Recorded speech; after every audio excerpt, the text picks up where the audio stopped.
Honorable Chancellor Shri Anil Baijal,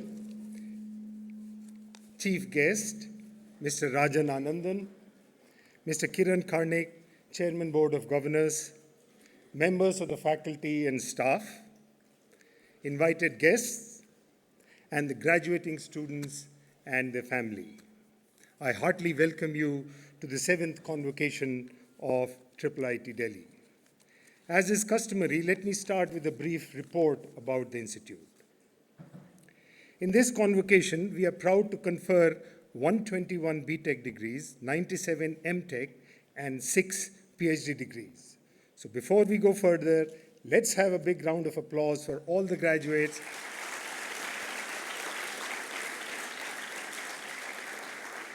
who I can assure you have worked hard, because we have made them work hard to earn the degree that they have earned.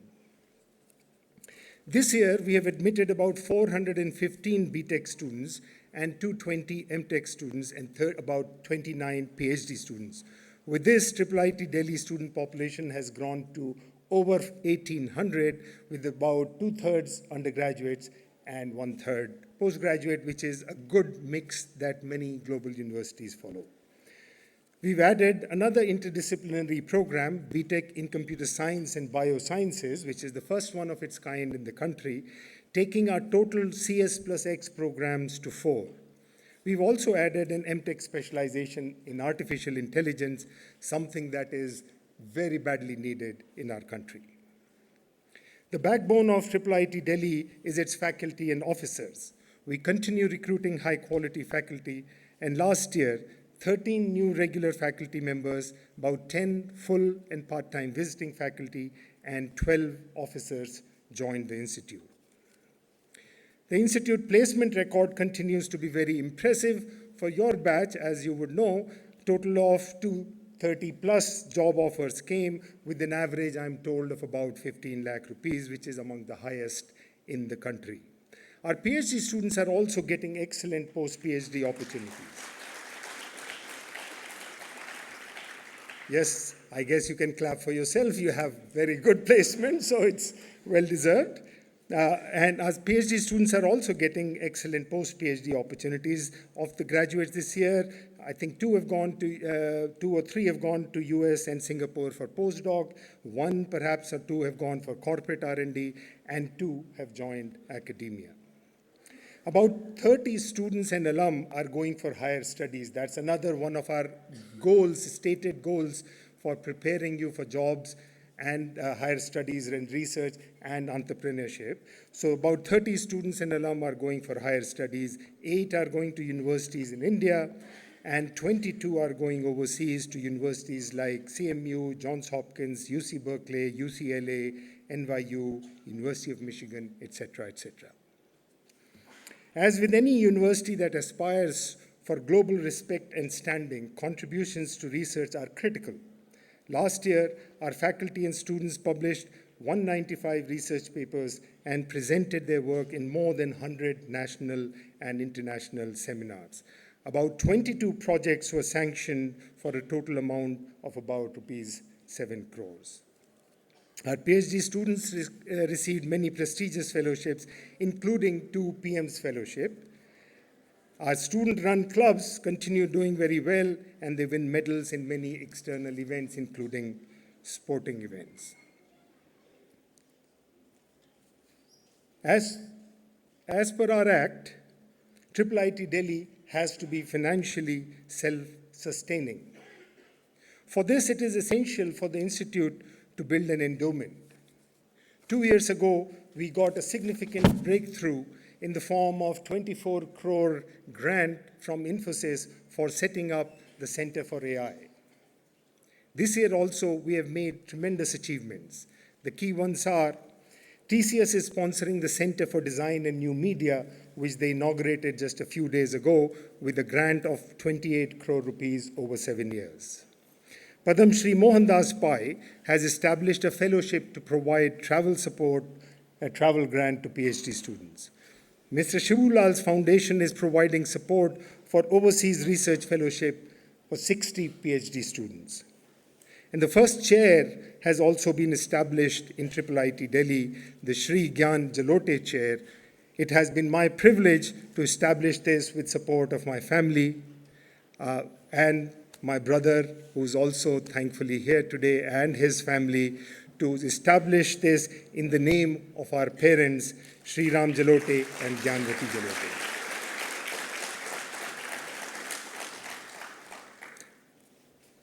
So I'm very happy. Both of them are no more, but I'm happy that we've been able to do something in their name and that my brother and his family has also been able to attend. With support like these, the matching grant scheme of Government of Delhi, we will soon be self-supporting, though we had 15 years to do that.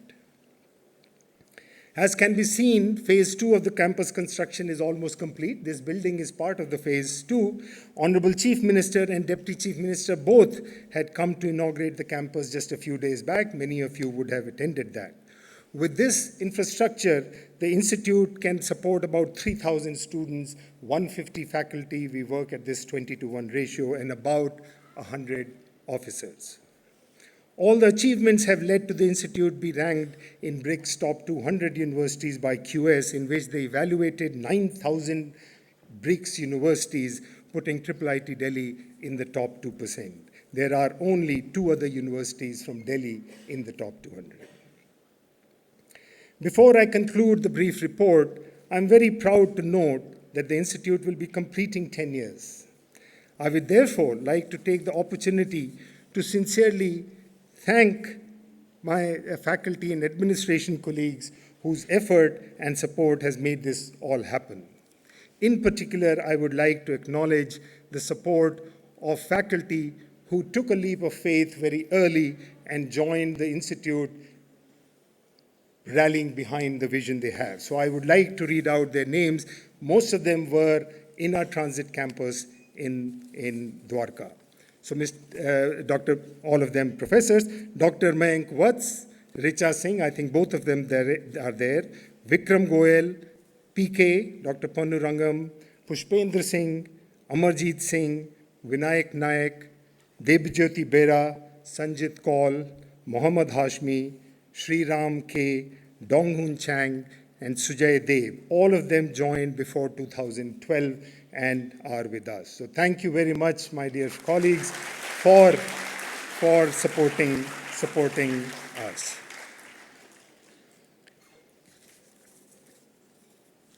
I also like to point out, so I would like to express my sincere thanks to our chairman, Mr. Kiran Karnik, who's also been with us for 10 years and guiding us. And I can tell you the kind of support I draw from him is just tremendous.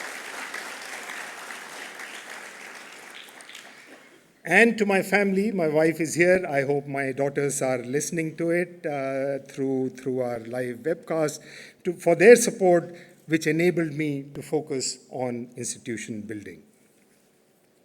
I should like to point out that this is my last convocation as director.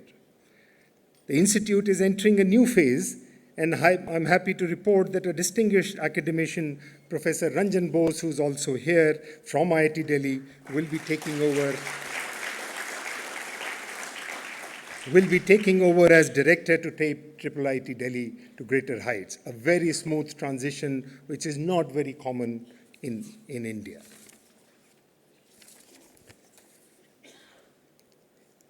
In a sense, therefore, I'm also graduating from IIIT Delhi this year.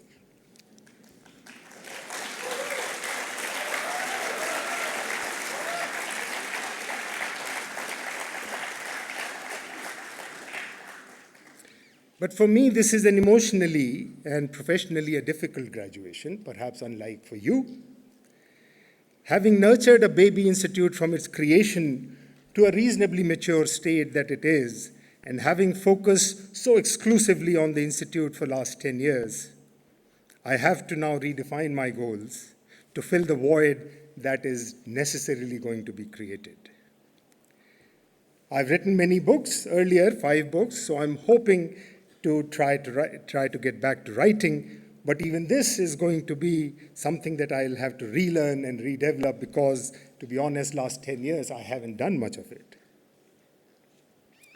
But as of now, just to share with you, my plans are to remain at IIIT-Delhi as distinguished professor and will be shifting to a faculty apartment within the next few weeks. I plan to be on sabbatical next year for thinking, reading, writing, and defining projects for myself. With this, I would like to end the report, formal report, and like to congratulate the graduating batch and their families and wish them all the best. Thank you very much.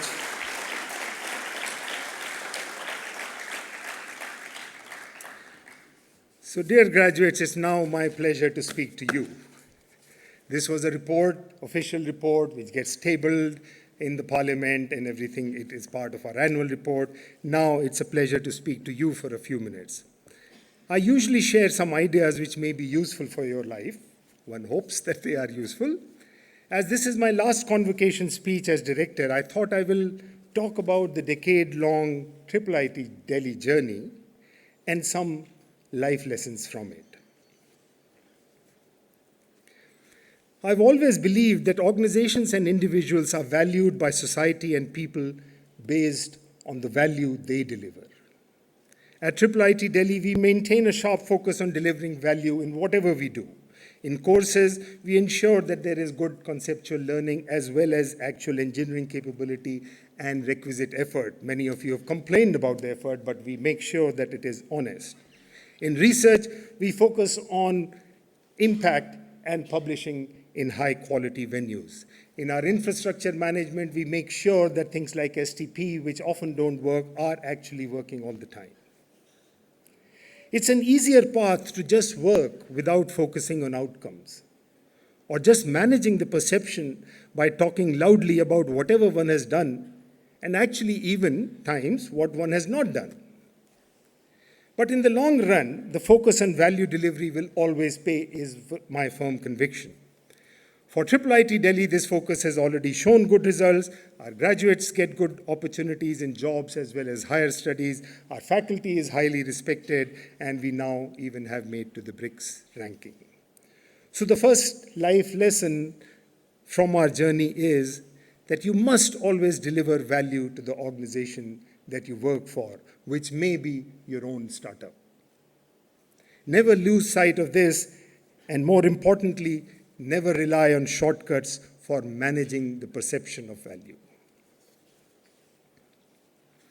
There's no doubt that at IIIT-Delhi we have achieved a lot in 10 years, right? From one floor in the library building in Dwarka to a full campus, which Honorable CM said is the best, one of the best he has seen in all the campuses he's visited. From an intake of 60 to over 600 this year, 400 plus in BTech and 200 plus in MTech. From one program to 6 programs of BTech, 8 specializations in MTech. From one faculty to over 75, including visiting that we have. A strong PhD program with over 160 PhD scholars, in fact, bigger in computer science than many of the established IITs. So when I look at IIIT-Delhi today and what we have, it's actually quite remarkable. If you ask me whether this is what I had imagined, absolutely not. In all honesty, if I was asked that this is what we have to build and do in 10 years, it's not clear that I would have taken up the challenge. I suppose the same is true of my colleagues, the ones that I mentioned who joined early.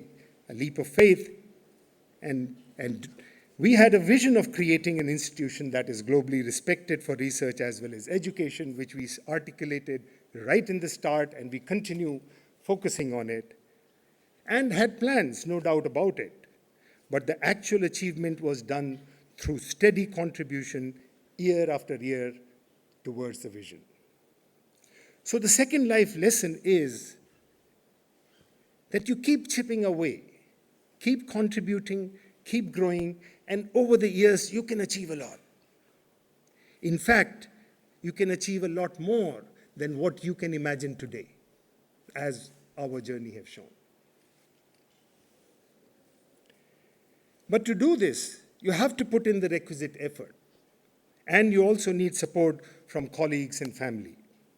There is no gain or achievement without effort. Yes, luck matters, but the main determinant which is in your control for the outcomes that you will generate is your effort. You have to put in solid effort on an ongoing basis to achieve success, and you have to seek support from your colleagues by leading by example. For the first many years, I routinely worked at night from home and over the weekends. It's only now that I've started reducing my effort to allow me some time for my innings after the current inning as founding director gets over. And I know many of my colleagues spend 10 to 15-hour days, often particularly when they have deadlines. Our team involved in campus construction regularly puts in multiple long hours over weeks. And clearly this is not possible without strong support from family. In my case, it was clear that my mind share for family matters had reduced considerably. Once, when I pointed out, over a bit of argument, to my wife that I'm usually at home at night, my wife rightfully observed that while you are physically here, your mind is at IIIT-Delhi. The third lesson, therefore, is that effort matters hugely. Do not rely on luck, rely on your effort. Hopefully, luck will also come, as the famous quote by Jefferson says, "The harder I work, the more luck I have." And seek support from your family and colleagues. In 2008, perhaps a dozen new institutions were started by the governments across the country. At IIIT-Delhi, I believe we perhaps have innovated the most. Let me give a few examples. In admission, while we adopted the common exam JEE when it was one country, one exam cry came, but we innovated by recognizing achievements beyond a single exam by having a framework of bonus marks. This has worked very well, actually. In our course design and teaching, we've added post-conditions expected outcomes to make education learning focused rather than teaching focused. For faculty, we have a system of yearly feedback, tenure, etc., to help them achieve their potential, which is one of the things we recognize doesn't happen much in our country. We are perhaps the first government institution to actually hold full faculty selections overseas. And our campus management uses very contemporary techniques like FMS, BMS, etc. The point is that we are also within the same overall environment as other institutions. But we have innovated in many aspects. And let me assure you, innovation is badly needed in higher education in our country. So the fourth lesson is that regardless of what your job is or your environment, there is always scope for innovation, and we must innovate. In this fast-changing world, those who will not innovate will not survive long, and individuals who will drive innovation will be valued more and more. Cynicism, let's come to something more personal at an individual level. Cynicism and negativity are easy. It's very easy to find faults and problems and blame others or the system for the current situation. And our evolution has ensured that our minds are actually tuned to receive and believe bad news more, bad news and views. All of you must have faced all kinds of negativity being promoted by people about the country, about the government, about the world, institutions, you name it. At various stages, we also had people who would point out a very negative future. And I recall in many cases it bothered me for days, trying to solve problems that perhaps existed in the negative person's mind. I've learned that to counter the attraction towards negativity, we have to rely more on your own independent analysis. If you read the book Factfulness, you will see how we are biased towards negativity and how we can use facts and data to counter this tendency and see the positivity that does exist. For your own personal happiness also, positivity is the most important habit you can develop. There is strong research to support that if you care to read it. So the fifth lesson is, for your happiness and success, cultivate positivity.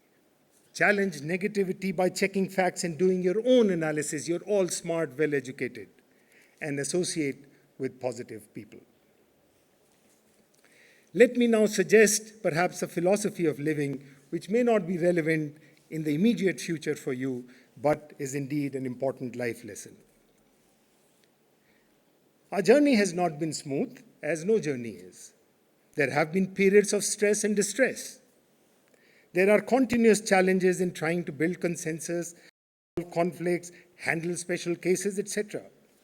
In such situations, there's sometimes a desire to quit or reach a conclusion it's not worth it. In these times, I reminded myself that whatever we are doing here is not for me or a few individuals. We are creating a fine institution for our country that will help young faculty and young students make great careers. This purpose helped me in weathering such periods and also helped me in pleading our case to various authorities for permission of construction. I would go to all places and plead our case, please give permission. And it has helped. We have been able to build in Delhi. Perhaps Delhi is known to be very, very slow for construction, but we've been able to do 2 phases in a short life. So the life lesson here is that if you have a higher purpose for what you're doing, it can help you in motivating yourself as well as in facing adversities, which will necessarily come in the way of any worthwhile purpose. Finally, let me end with a thought with which I almost always end my convocation speech. Whichever way we look, we are a privileged section of the society. There is no doubt about it. We are in the top 1 or 2% of the country with respect to our earning potential, education, etc. I believe it is therefore incumbent upon us to give back to society and to those who are less fortunate than us. It also, by the way, enhances personal happiness and satisfaction. Again, many cognitive and psychology experiments have shown that giving has a strong positive influence on happiness. I've met some alum who now recall their community work experience, which is necessary for graduation, with pride and point out the subtle but deep impact it made. And the volunteers in our summer camp that we hold for government school children have uniformly expressed that they've gotten much more than they gave and that it was a lifetime experience. Some of them have said this was one of the best experiences they had in IIIT-Delhi. Life is undoubtedly richer and more satisfying if we engage in the act of giving back to society and helping others. And in giving, while in India there isn't much of a tradition, across the world there is, we must consider our alma mater also, which has laid the foundation of your wonderful career ahead. I've been saying that all alums should start giving 1 day a salary a year to their alma mater whenever they start working, earning something which is like a dinner out with family, and gradually increase it to 1% of the yearly income. I myself have followed this to my alma maters, IIT Kanpur, and the place I worked, IIT-Delhi, as well. I hope you will all strive to achieve this. Dear graduates, to end, you have an exciting life ahead of you. You can achieve and contribute a lot by working hard, leading your life with positivity, innovating, and keeping a focus on generating value and having a higher purpose, and seeking support from your colleagues and family. In your exciting journey, please do not forget to give back to society and to your alma mater. I wish you all the best in your career and life ahead. Thank you very much.